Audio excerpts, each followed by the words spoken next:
하나님 아버지, 오늘도 우리의 목자 되어 주셔서 찬양대회 고백처럼 내가 만족함을 고백할 수 있게 해주시니 감사합니다. 오늘도 넘치는 찬의 은혜를 우리에게 베푸시기 위해서 말씀 들려주실 때 우리 모두가 그 말씀 아멘으로 받게 하시고 말씀대로의 삶을 살아낼 수 있도록 성령님 도와주시옵소서. 예수님의 이름으로 기도하옵나이다. 아멘. 서로 축복하겠습니다. 성경 인물에게서 배웁시다. 한 번 더 축복합니다. 특별한 은혜에는 특별한 사명이 있습니다. 할렐루야. 오늘은 성경인물 시리즈 19번째 시간입니다. 오늘은 영적 전쟁의 치열함을 보여준 아합과 엘리야라는 제목으로 하나님의 말씀을 전하도록 하겠습니다. 오늘 제가 여러분과 함께 만나보려고 하는 성경인물은 방금 소개했던 아합과 엘리야 두 사람입니다. 그런데 오늘은 그들을 만나기 전에 먼저 정리해놓고 갈 게 있습니다. 그것은 설교 제목에 언급된 영적 전쟁이라는 용어에 대한 설명입니다. 그걸 위해서 먼저 봐야 할 말씀이 있는데요. 그것은 신약성경 에베소서 6장 10절부터 12절까지의 말씀 자막에 나옵니다. 우리 한 절씩 교독해 볼게요. 끝으로 너희가 주 안에서와 그 힘의 능력으로 강건하여지고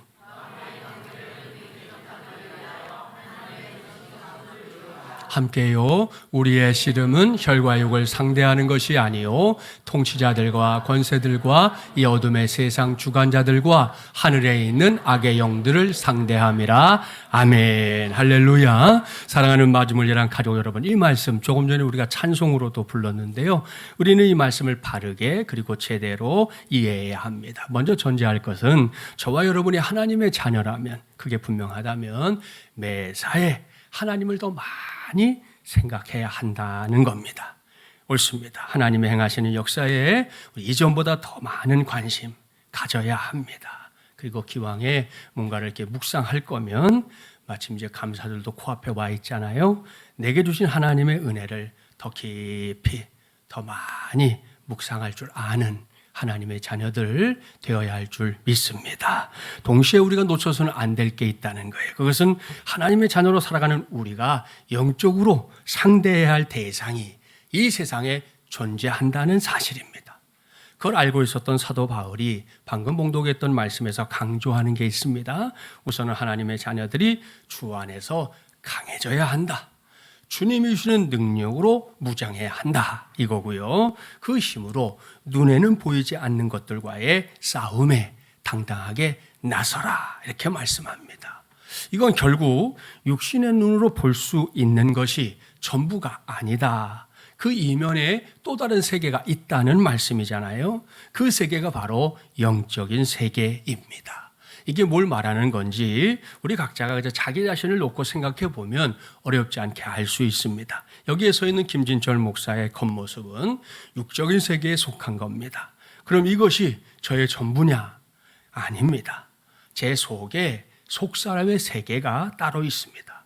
창세기로 가볼까요? 태초에 하나님께서 사람을 창조하실 때 흙으로 만든 외형이 지금 여러분의 그 모습, 이 외형이 바로 그 모습이 육적인 세계입니다. 그런데 성경을 보면 요걸 가리켜서 사람 이렇게 부르지 않았습니다. 외형을 완성한 다음에 하나님이 생기를 불어넣어 주셨죠. 그래서 생명이 됐을 때 비로소 사람 이렇게 부르게 됩니다. 우리는 그 생명을 이제 영혼이라고도 부르는데요. 그 영혼이 하나님과 우리 사이의 소통을 가능하게 하는 통로인 줄 믿습니다. 자, 이렇게 나라는 한 사람만 살펴봐도 단지 육적인 세계만 존재하는 게 아니라는 거 알 수 있습니다. 옳습니다. 확실하게 영적인 세계가 존재합니다. 하물며 우리가 사는 이 넓은 세상이 그저 우리의 눈에 보이는 게 전부냐? 아니라는 겁니다. 그 이면에 또 다른 세계가 있는데요. 그것이 바로 영적인 세계입니다. 그러니 여기서 다시금 사도 바울의 당부에 우리 귀를 기울여 주십시오. 하나님의 자녀된 우리 모두가 반드시 육적인 세계 너머에 있는 영적인 세계를 볼 줄 알아야 한다는 거고요.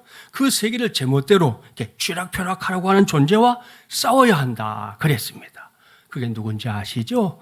사탄입니다. 성경을 보면 태초부터 하나님의 뜻에 불순종했던 존재, 그로 인해 하늘에서 쫓겨난 존재가 사탄이잖아요. 그 쫓겨난 사탄이 그 다음에 둥지를 둔 곳이 어딥니까? 우리가 살고 있는 이 세상입니다. 어린 친구들은 종종 사탄을 뿔 달린 괴물 정도로 생각하는데요. 그렇지 않습니다. 사탄은 우리의 눈에 보이지 않는 영적인 존재입니다. 간혹 뭔가로 가장하고 나타나는 경우가 없진 않지만 근본적으로 영적인 존재니까요. 보이지 않는다는 것입니다. 그런데도 우리의 삶에는 아주 막강한 영향력을 발휘합니다. 이건 믿는 자든 믿지 않는 자든 상관이 없어요. 한번 해보세요. 이번 주에 일주일만 신문을 스크랩 해보세요. 그러면 이건 정말 이해할 수 없는 일인데 이런 일들을 우리가 찾아내는 게 어렵지 않습니다. 그래서 바울은 우리의 궁극적인 싸움이 그러한 영적인 존재와의 싸움에 있다. 이렇게 말씀하고 있는 겁니다. 그렇습니다. 이건 단지 이론이 아닙니다. 우리의 피부로 느끼는 현실이에요. 그래서 신학에서는 이걸 영적 전쟁 이렇게 부릅니다.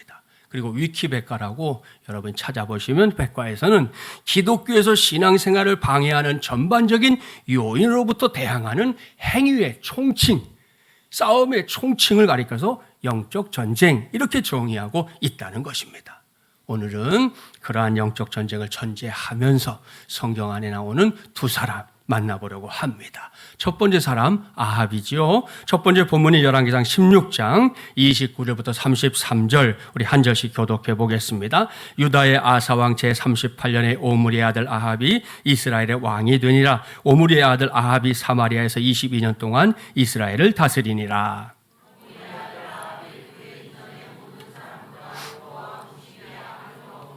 느밧의 아들 여로보암의 죄를 따라 행하는 것을 오히려 가볍게 여기며 시돈 사람의 왕 엣바알의 딸 이세벨을 아내로 삼고 가서 바알을 섬겨 예배하고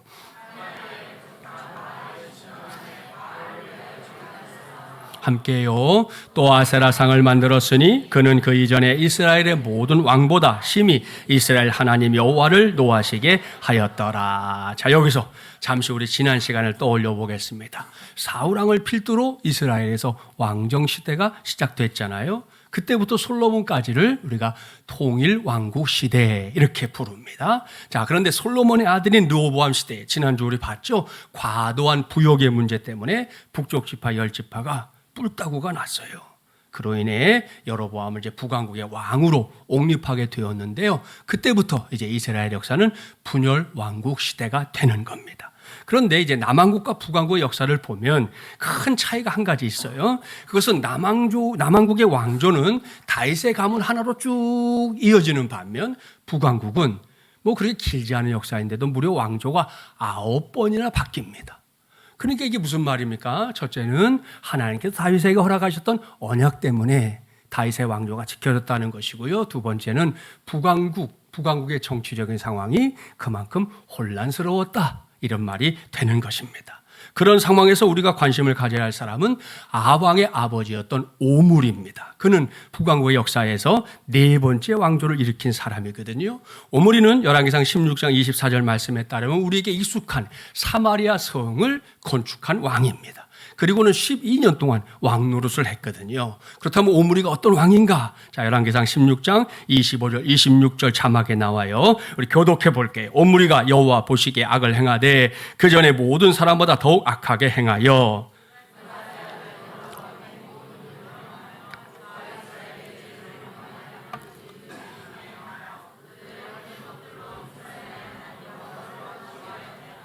자, 이럴 때 할 수 있는 거 있죠? 긴 한숨이 흘러나오는 말씀입니다. 지난주에 우리는 특별한 은혜로 왕이 됐던 여로보암을 만나봤습니다. 그에게는 분명히 특별한 사명도 있었는데요. 여로보암이 그 사명을 잘 감당했나요? 잘 안 감당했나요? 잘 안 감당했습니다. 백성의 눈치만 살피다 하나님을 등지고 우상숭배에 열을 올렸는데요. 오므리가 그 전철을 그대로 밟고 있다는 말씀입니다. 게다가 이 문제가 여기가 끝이 아니에요. 오늘의 주인공인 아합, 금방 말씀 읽어봤잖아요. 왕이 되자마자 아버지인 오므리가 했던 걸 그대로 따라했고요. 얼마 후에는 그걸 오히려 가볍게 여겼다 그랬습니다. 그러더니 시돈의 옛 엣바알 왕의 딸인 이세벨을 아내로 삼았는데요. 제가 솔로몬에 대해 설교할 때 설명한 대로 당시의 여인들이 시집 올 때 그냥 온다고 안 했잖아요. 그렇죠? 이세벨도 시집 올 때 자기가 최고로 사랑하는 남신 바알 신상을 북왕국에 가지고 왔습니다. 그러고는 왕비라는 이점을 최대한 활용해서 바알의 신전을 수도 안에다 떡하니 세웠어요. 거기서 바알을 위해 수시로 제사를 지냈습니다. 그뿐이 아닙니다. 그 다음엔 또 여신인 아세라상까지 세워놓고 그야말로 생난리를 부리고 있습니다. 여러분, 지금까지 말씀드린 거 저 이방 땅 어딘가에 있는 어떤 나라에 대한 이야기가 아닙니다. 비록 남과 북으로 나뉘긴 했지만 여전히 하나님의 백성이라고 일컬어지는 이스라엘이라는 나라 안에서 벌어지고 있는 일, 그것도 참담한 일입니다. 그리고 이 참담한 일에 앞장섰던 사람이 누구다? 아합 왕이었습니다. 그러니 기가 막히고 안타깝고 속이 터져서 정말 죽게 있을 지경인데요. 이건 우리의 마음만 그런 게 아닙니다. 하나님도 다르지 않았습니다. 그래서 하나님이 선택해서 세우신 역사적 인물 한 사람이 성경에 등장하는 거예요. 그가 누구냐? 두 번째 인물인 엘리야입니다. 그는 하나님의 선지자로 쓰임받았던 사람인데요. 그에 관한 첫 번째 기록은 열왕기상 17장 1절입니다. 자막에 나오니까요. 함께 봉독해 봅시다. 길르앗에 우고하는 자 중에 디셉 사람 엘리야가 아합에게 말하되 내가 섬기는 이스라엘의 하나님 여호와께서 살아계심을 두고 맹세하노니 내 말이 없으면 수년 동안 비도 이슬도 있지 아니하리라 하니라. 아멘. 엘리야는 길르앗에 살고 있던 디셉 출신의 사람이었습니다. 그런 엘리야가 어느 날 아합 왕 앞에 떡 나타난 거예요. 그러고는 내가 하나님의 이름을 걸고 예언하는데 앞으로 수년 동안 이 땅에는 비도 이슬도 내리지 않을 것이다. 이렇게 말했습니다. 얼마나 엄청난 말입니까? 그렇습니다. 결코 슥 스치고 지나갈 수 있는 그런 말 아닙니다. 그것도 왕 앞에서 이런 말을 했으니 목숨이 언제 달아날지 모를 지경이지요. 무엇보다 기근의 이유가 분명했습니다. 앞서 살펴봤던 아합 왕의 죄 때문입니다. 지난주에 만나봤던 여로보암도 하나님의 복장을 터지게 만든 인물이었는데요. 아합은 그러한 여로보암을 여러 방면에서 뛰어넘고 있으니 정말이지 어이가 없습니다. 그 결과는 하나님의 진노였고요. 수년 동안 이스라엘에 기근의 재앙이 임할 것이다. 이것이 하나님의 심판이었습니다. 그렇다면 여러분은 이런 심판을 어떻게 생각합니까? 쉽게 물어볼까요? 하나님의 심판이 아합 왕을 비롯해서 북왕국 전체를 싹쓸이하기 위한, 그러니까 몽땅 다 죽여버리기 위한 심판입니까? 아니면 그들을 살리려는 심판입니까? 예, 그렇습니다. 두말할 것 없이 후자입니다.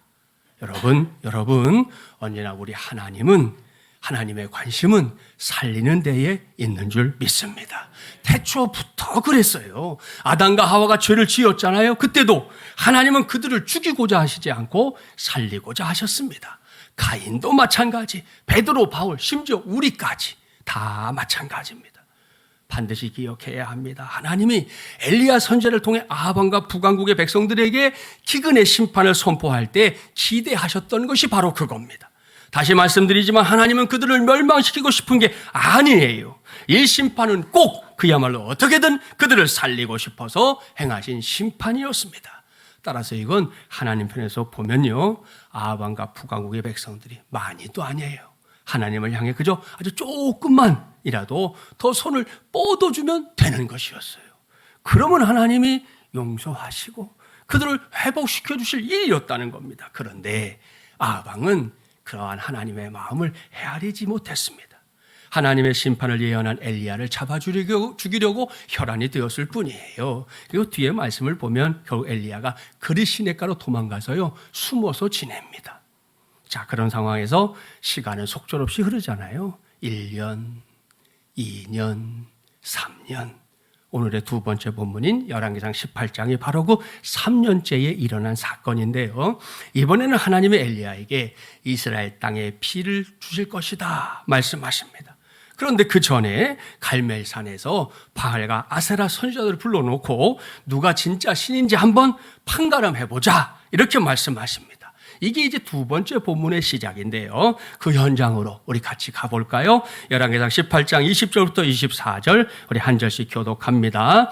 아합이 이에 이스라엘의 모든 자손에게로 사람을 보내 선지자들을 갈멜산으로 모으니라.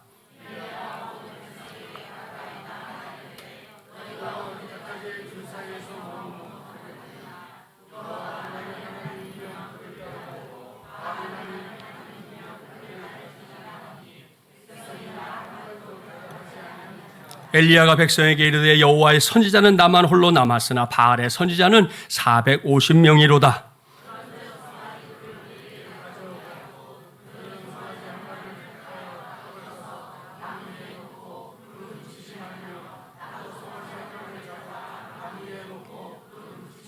함께요. 너희는 너희 신의 이름을 부르라. 나는 여호와의 이름을 부르리니 이에 불로 응답하는 신 그가 하나님이니라. 백성이 다 대답하되 그 말이 옳도다 하니라. 아멘. 사랑하는 마지물자랑 가족 여러분, 여기서부터 우리는 거대한 영적 전쟁을 볼 수 있습니다. 육적인 눈으로 볼 때 곧 일어나게 될 일이 뭔지 알 수 있죠. 갈멜산 위에 제단을 만들어 놓고 그 위에 송아지 한 마리를 잡아서 올려놓자는 겁니다. 그런 다음에 바알을 믿는 선지자들이 450명이었는데 그들은 바알의 이름을 부르고 엘리야는 여호와 하나님의 이름을 불러서 제단 위에 놓인 제물에 불이 떨어지게 하자, 요거예요. 이게 사람들이 볼 수 있는 전부인데요. 방금 봉독했던 말씀을 보니까 그게 전부는 아니잖아요. 제단 위에 놓여진 제물에 불을 붙이는 걸로 뭘 하자는 겁니까? 여호와가 살아있는 신이냐, 바알이 살아있는 신이냐, 이걸 판가름하자는 겁니다. 그러니 이게 뭡니까? 오늘 제가 설교를 시작하면서 설명했던 영적 전쟁입니다. 동시에 영적 전쟁을 통해 우리가 꼭 배워야 할 걸 알려주는 말씀인데요. 첫 번째로 배울 거, 그것은 우리 인생에 확실한 교통정리가 필요하다, 이겁니다. 이게 어떤 의미인가? 본문 21절에서 엘리야가 외치고는 외침에 귀를 기울이면 알 수 있어요. 너희가 어느 때까지 둘 사이에서 머뭇머뭇하려느냐. 여호와가 만일 하나님이면 그를 따르고 바알이 만일 하나님이면 그를 따를지니라 그랬어요. 무슨 말씀인지 아시죠? 더는 머뭇거리지 말자. 아니, 더는 머뭇거려서는 안 된다, 이겁니다. 하나님을, 살아있는 하나님을 믿고 따를 건지 바알을 살아있는 신으로 믿고 따를 건지 결단하라는 거예요. 그리고 분명한 것은 여기에 기록된 엘리야의 외침이 그저 그 시절 그때에 국한된 게 아니라는 사실입니다. 옳습니다. 오늘날 우리가 살고 있는 세상에서도 계속해서 이어지고 있는, 일어나고 있는 일입니다. 당장 10월 27일 한국교회 200만 연합집회 및 큰 기도회가 거기에 해당합니다. 여러분, 이게 뭐 심심해서 뭔가를 하자는 겁니까? 이게 요즘 말로 관종이 되고 싶어서 사람들이 좀 지켜봐 주면 좋겠다, 이런 마음으로 벌이는 일이냐는 거예요. 아닙니다. 결코 아닙니다. 우리가 사는 세상에 자꾸만 살아있는 하나님의 뜻을 거스르고 스스로 망가져가는 게 뻔히 눈에 보이기 때문에 시작된 일입니다. 이걸 두고 물론 다른 의견을 가진 사람들도 없지는 않은데요. 적어도 저는 이것이 우리 시대가 직면한 영적 전쟁에 속한 일이라고 확신하기 때문에 외면할 수 없었습니다. 무엇보다 사탄이 하나님께서 창조하신 이 아름다운 세상을 제멋대로 허물어 버리고 있는 걸 더는 볼 수 없었습니다. 그래서 여러분과 함께 미력이지만 동참합시다, 그렇게 당부하고 있는 것이에요. 그런가 하면 영적 전쟁은 또 이렇게 뭐 큰 이슈에서만 일어나는 게 아니에요. 우리 일상에서도 얼마든지 경험하게 되는 일인데요. 가장 빈번한 예가 선택의 기로에 서게 될 때입니다. 여기에 해당하는 실화, 미국에서 실제로 있었던 일 하나 소개할까요? 어느 주일 저녁에 두 명의 젊은이가요, 아예 타락하기를 작정하고, 작정할 일이 그렇게 없어요? 뭘 또 타락한데 작정까지 해. 아무튼 얘네들이 타락하기로 작정하고 도박장을 찾아갔어요. 근데 공교롭게도 찾아간 도박장 바로 옆에 작은 교회가 하나 있었습니다. 아무 생각 없이 도박장으로 들어가던 두 청년 중에 한 명이, 요즘엔 그런 게 없는데 예전에 제가 다녔던 모교에도 있었거든요.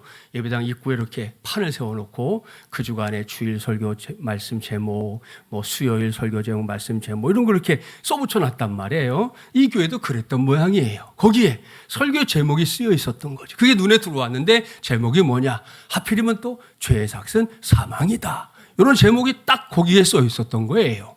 그래서 이 젊은이가 그걸 보는 순간 갑자기 죄의식을 느끼게 됐죠. 그 친구에게, 야, 우리 오늘 도박장에 가지 말고 마침 여기 다 왔으니까 교회에 가자, 이렇게 말했어요. 그랬더니 그 친구는 또 뭐라고? 사람이 한번 결심했으면 가야지, 교회는 무슨 놈의 교회야? 그러고 말하면서 단번에 거절했어요.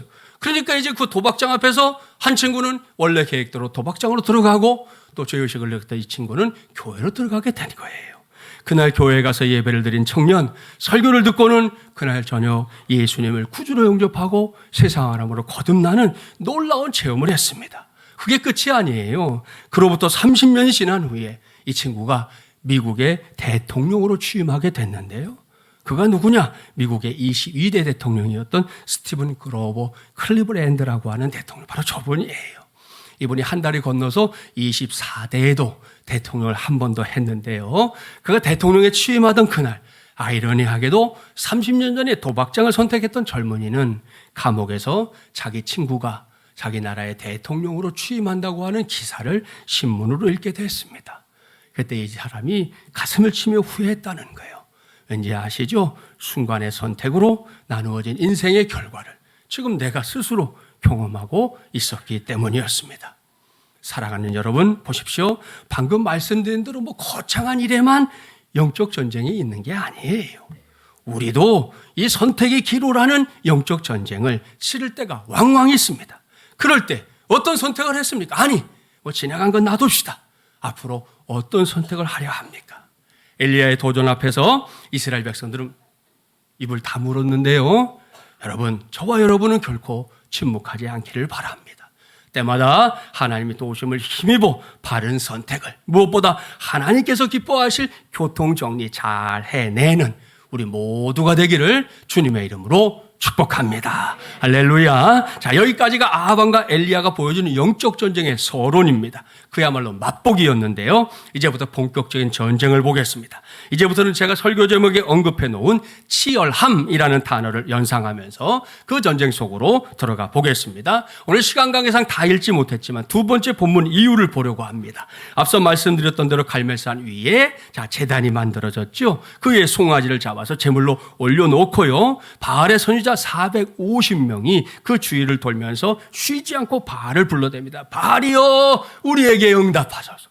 바알이여, 우리에게 응답하소서. 제발 응답하소서. 여러분, 아침부터 정오까지, 그리고 다시 저녁 소제를 드릴 때까지 바알의 선지자들이 애절하게 부르짖었습니다. 어찌 됐을까요? 하늘에서 뚝 하고 불이 떨어졌을까요? 어린 바람부러지도 없습니다. 아무런 일도 일어나지 않았습니다. 하늘은 고요하게 그지없었습니다. 이에 바알의 선지자들이 이번에는요, 자기들의 몸을 칼과 창으로 자해하고 피까지 흘리면서 바알을 더 애절하게 불렀습니다. 치열함이 느껴지잖아요. 하지만 이번에도 역시나 아무런 일도 일어나지 않았습니다. 이렇게 바알 선지자들의 처절한 몸부림이 허망하게 끝나버렸어요. 다음은 엘리야의 차례였습니다. 펼쳐놓은 열왕기상 18장 30절 이하를 여러분 눈으로 보세요. 엘리야가 나서고 있는데요. 엘리야는 바알 선지자들이 사용했던 제단이 아닌 그때까지 방치됐던 여호와의 제단을 다시금 쌓았습니다. 이건 당시에 아합 왕이 우상숭배에 열을 올리니까 백성들마저 다 하나님을 등 돌리고 우상숭배에 열을 올렸다는 증거가 됩니다. 근데 그 다음에 좀 의아한 일이 일어나죠. 열왕기상 18장 32절부터 35절까지의 말씀, 저는 이것이 엘리야가 행했던 시청과 교육이었다 이렇게 생각하는데요. 무너졌던 제단을 먼저 수축한 다음에 엘리야가 백성들에게 물을 가져다가 번제물과 제물을 태울 나무 위에 부으라는 거예요. 네 통을 붓는데 3번을 왔다 갔다 하라고 했으니까 적어도 12통에 물을 갖다 부은 거예요. 무엇 때문일까요? 이건 잠시 후에 엘리야가 행할 일에 그 어떤 인위적인 협잡도 있을 수 없다는 걸 백성들이 알게 하기 위함입니다. 종종 사람들이 하는 말, 그야말로 진짜 아무런 고민도 하지 않고 하는 말이 있어요. 여러분도 아는 말이에요. 그거 운이 좋아서 된 거야. 간밤에 꾼조리가 좋았나 보네. 어찌었다 보니 하니 된 거지 뭐. 그러니 별로 놀랄 일도 아니야. 뭘 그까짓 거 가지고. 너무 쉽게 이런 말 하잖아요. 엘리야가 지금 그 입을 아예 틀어막고 있는 겁니다. 동일한 상황을 엘리야 입장에서 한번 볼까요? 지금 엘리야가 하려고 하는 거 다른 거 아닙니다. 제단 위에 불을 붙이는 것입니다. 그러한 불과 물이 서로 상극이라는 거 다 아시죠? 그래서 사람들이 불 나면 제일 먼저 뭐부터 해요? 물부터 뿌리잖아요. 그런데 아직 불도 붙이지 않았는데 또랑에 물이 흥건해질 정도로 거기다가 물을 붓는다? 이건 정말 아무리 봐도 정도가 지나칩니다. 이게 우리 생각이에요.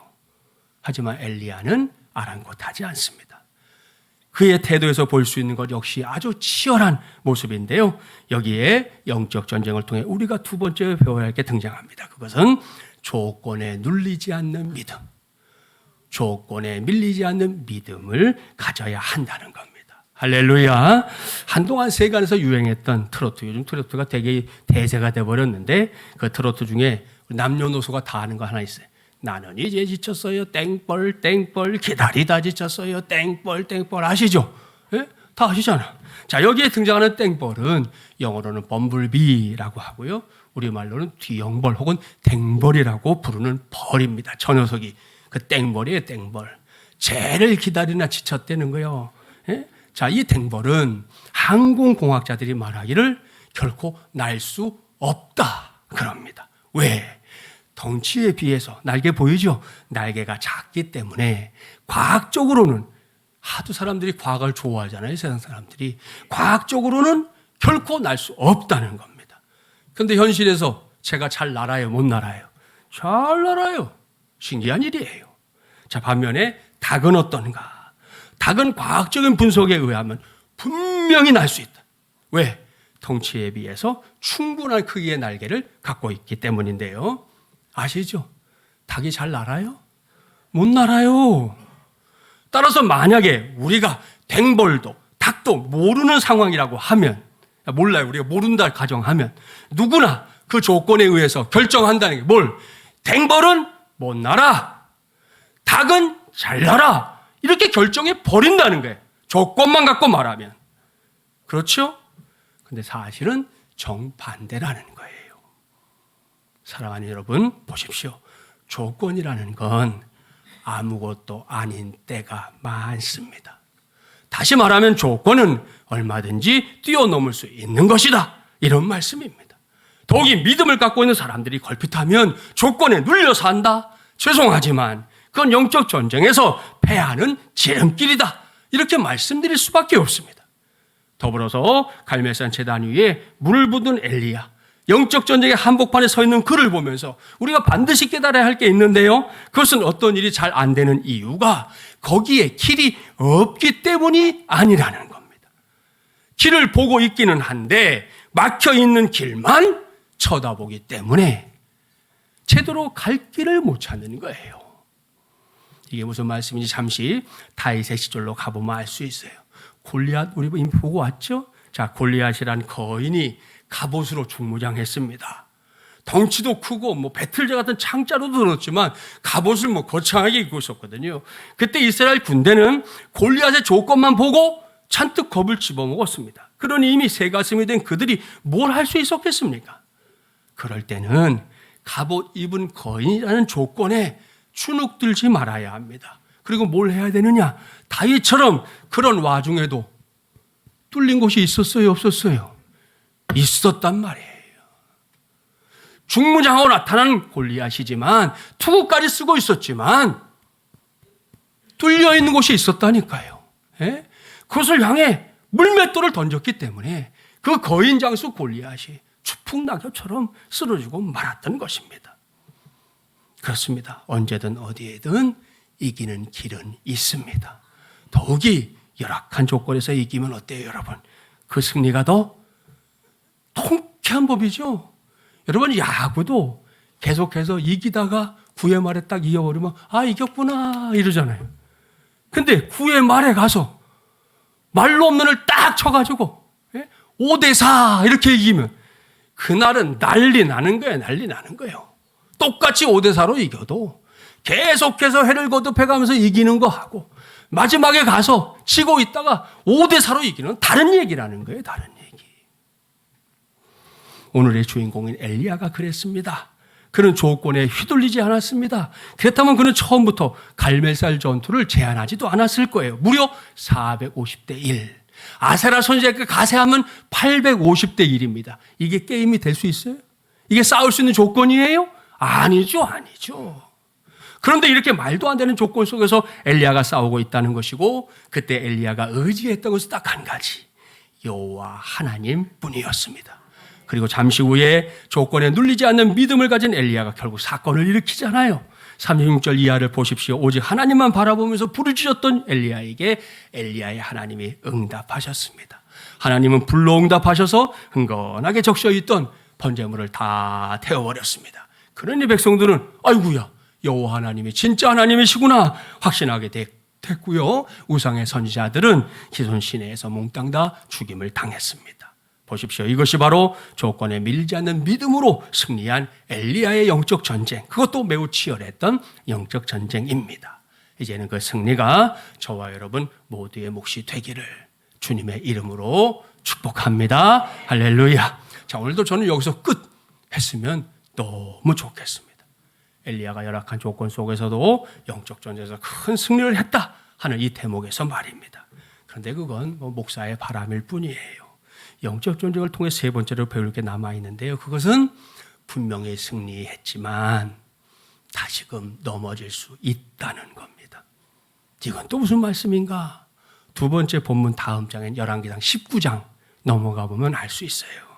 1절 2절 말씀을 보면 갈멜산에서 벌어졌던 영적 전쟁으로 바알과 아세라 선지자들이 몰살당했다는 소식이 이세벨 여왕의 귀에 전해졌습니다. 그랬더니 이세벨이 이를 바득바득 깔면서 내가 내일 이맘때까지 반드시 엘리야 저놈을 죽여버릴 것이다. 그렇지 않으면 내 손에 내가 장을 지을 것이다. 이렇게 장담합니다. 이 소식은 엘리야에게도 전해졌어요. 그때 엘리야가 어떻게 했습니까? 조금 전에 어마어마한 승리도 했겠다. 이세벨 여왕이 엄포를 듣고 웃기고 앉았네. 콧방 웃겼습니까? 아니에요. 그때 엘리야가 어떻게 했는지 열왕기상 19장 3절 4절 말씀 자막에 나옵니다. 한 절씩 교독해 볼게요. 그가 이 형편을 보고 일어나 자기의 생명을 위해 도망하여 유다에 속한 브엘세바에 이르러 자기의 사환을 그곳에 머물게 하고,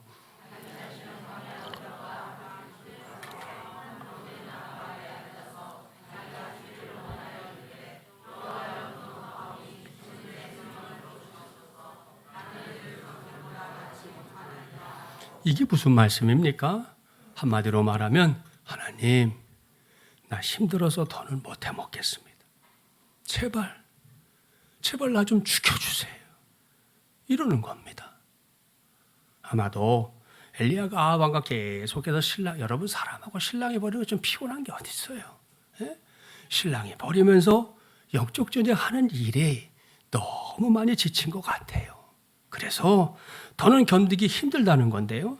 여기서 중요한 것은 이게 갈멜산에서 벌어졌던 영적 전쟁에서 완벽하게 승리를 체험한 직후라는 사실입니다. 여기서 우리의 일반적인 생각을 한번 모아봅시다. 우리 같으면 그렇게 위대한 승리를 체험했으니 그 다음에는 무슨 일을 만나든 그까짓 것쯤이야 이러면서 잘 헤쳐나갈 것 같아요. 그야말로 한눈 팔지 않고 만사형통 초지일관할 것 같다는 말씀입니다. 그런데 엘리야를 보니 그것도 우리와는 분명히 다른 평범한 이상을 갖춘 엘리야, 아주 비범한 사람 엘리야인데요. 그런데도 그렇지가 않다는 걸 알게 됩니다. 여기서 우리가 알 수 있는 사실, 분명히 알아야 할 사실이 있습니다. 그것은 엘리야를 비롯해서 모든 사람들이 약하디 약한 존재라는 것입니다. 그걸 나 아닌 다른 사람들이 알게 되면요, 내게 뭔가 불이익이 생길 것 같아서 어떻게든 아닌 척하고 들키지 않으려고 안달하며 살 뿐이에요. 그러나 제가 자주 말씀드린 대로 사람은 기본적으로 악하고요, 약합니다. 그래서 사도 바울도 인생을 비유하면서 깨지기 쉬운 질그릇과 같은 인생이다 그랬던 겁니다. 여러분, 이것이 사람입니다. 이것이 김진철 목사입니다. 이것이 여러분 한 사람 한 사람이에요. 그러니 엘리야가 조금 전에 이루었던 큰 승리 어느새 망각하고 하나님 앞에 나아가서 나 죽여주세요! 이렇게 탄식하고 있는 거 이해하지 못할 게 없습니다. 따라서 여기서 우리가 관심을 가져야 하는 건 바로 그 다음입니다. 쭉 말씀드린 대로 엘리야 같은 사람도 승리했지만 다시금 넘어질 수 있습니다. 그게 사람이라는 거 분명하게 동의합니다. 그렇다면 그걸로 끝이냐? 아닙니다. 이건 우리의 심정적으로도 그걸로 끝이면 안 되는 거지만 성경도 그걸로 끝이 아니에요. 계속해서 성경을 읽어보십시오. 제발 죽여달라고 했던 엘리야가 다시 정신 번쩍 차리고 하나님의 사람으로 쓰임받습니다. 그런 엘리야에 관한 기록이 열왕기 상을 다 지나서 열왕기 하 2장에 가서야 마무리가 됩니다. 어떻게 이런 일이 가능한 것이냐? 정답, 낙심천만에 빠져있던 엘리야를 하나님이 찾아와 주셨기 때문입니다. 할렐루야. 열왕기하 19장 5절 이하를 보세요. 하나님은 지쳐있는 엘리야에게 참 하나님도 우리를 너무 잘 아세요. 먼저 먹을 것을 주십니다. 우리말에 밥이 보약이다 그러잖아요. 하나님이 그걸 잘 알고 있어요. 그래서 엘리야에게 먹을 거, 마실 거 줘가면서 이전에 모세가 하나님을 만났던 산이 호렙산인데 그 호렙산으로 엘리야를 데리고 가십니다. 그리고 그곳에서 하나님은 세미한 음성을 엘리야에게 들려주면서 아주 진하게, 아주 뜨겁게 만나주십니다. 그랬더니 의기소침했던 엘리야, 그야말로 죽고 싶었던 엘리야가 새로운 힘을, 새로운 능력을 얻게 됩니다. 무엇보다 다시금 영적 전쟁에 나설 수 있는 담대함을 갖추게 됩니다. 그러니 하나님이 낙심천만에 빠져있던 엘리야를 다시금 찾아와 주신 거 얼마나 큰 은혜입니까? 우리도 다르지 않습니다. 솔로몬의 용두삼위 신앙에 관해 말씀드릴 때 우리가 추구하는 바는 용두, 용미의 신앙이어야 한다 말씀드렸습니다. 정말 그래야 하기에 말씀드렸지만 여러분, 그게 쉽지는 않습니다. 아니, 어렵습니다. 조속으로 마음과 생각이 바뀌는 우리예요. 오죽하면 여러분, 화장실 들어갈 때하고 나올 때가 다르대. 그 시간이 뭐 얼마나 길어서 들어갈 때 가졌던 마음 나올 때까지 간직하는 게 사람에겐 어렵다는 거예요. 어렵다는 거예요. 그런 우리에게 용두, 용미의 신앙 정말이지 매우 어렵습니다. 그래서 나는 믿음으로 항상 승리할 수 있어 이렇게 장담할 수 있는 게 아니에요. 그래도 그게 어려운 게 맞고 장담할 수 없는 게 맞지만 그래도 여전히 우리가 붙잡아야 할 분은 오직 하나님 한 분뿐입니다. 그것도 내가 엘리야처럼 승리할 때만이 아니라 엘리야처럼 낙심좌절하고 있는 그때에도 날 찾아와 주시는 우리 하나님, 그 하나님 말입니다. 이를 명심하고 2024년 10월 현재 승리의 삶을 살고 있는 성도가 있다면 가능한 한 그 감격스러운 삶을 놓치지 말기를 주님의 이름으로 축복합니다. 반면에 지금 엘리야처럼 낙심천만의 자리, 신앙적으로도 바닥을 치는 성도가 있습니까? 그렇다면 서둘러 호렙산에 해당하는 영적인 자리에 찾아가십시오. 그곳에서 일단 다 내려놓고요. 오직 하나님만 생각하고 내 입술로 오직 하나님만 찾아보십시오. 엘리야를 찾아가셨던 하나님이 내게도 찾아오십니다. 그곳에서 나를 새롭게 만나 주십니다. 내게 새 힘도 주실 줄 믿습니다. 그래서 그 믿음으로 다시금 승리의 길을 향해 나서는 우리 모두가 되기를 주님의 이름으로 축복합니다. 말씀을 마무리합니다. 오늘 저는 영적 전쟁의 치열함을 보여준 아합과 엘리야라는 제목으로 하나님의 말씀을 전했습니다. 다시금 말씀드리는데요. 우리가 사는 세상 육적인 세계가 전부가 아닙니다. 영적인 세계가 분명히 존재합니다. 그리고 그 영역에서 벌어지는 영적 전쟁은 세상에서 벌어지는 전쟁 못지 않습니다. 더 치열하기도 합니다. 그래서 우리는 원하든 원하지 않든 영적 전쟁을 경험하며 살 수밖에 없는데요. 그 치열함 속에서 꼭 배워야 할 것 첫째, 우리 인생에 확실한 교통 정리가 필요하다. 둘째, 조건에 눌리지 않는 믿음, 조건에 밀리지 않는 믿음 가져야 한다. 셋째, 여러분 그렇게 승리했지만 승리로 끝이 아니죠. 분명히 승리했지만 다시금 넘어질 수 있다, 이겁니다. 이걸 명심하고 우리 인생 마지막까지 이어질 영적 전쟁에서 우리 모두가 하나님의 사람들로 귀하고 복되게 쓰임받게 되기를 주님의 이름으로 간절히 축원합니다. 기도합시다. 전능하시고 자비로우신 하나님 아버지, 오늘도 우리 모두에게 하나님의 말씀을 듣게 하시니 감사합니다. 오늘 우리는 아합과 엘리야 두 사람을 만나봤습니다. 또한 그들 사이에서 벌어졌던 영적 전쟁의 실체를 보게 하시니 감사합니다. 먼저 구합니다. 영적 전쟁이 단지 아합과 엘리야에게 국한된 삶이 아니라 2024년 10월을 살고 있는 우리도 경험하게 되는 사건이라는 거 명심하게 하여 주시옵소서. 그리고 그 전쟁을 통해 우리에게 가르쳐 주시는 말을 제대로 깨닫고 살게 하여 주시옵소서.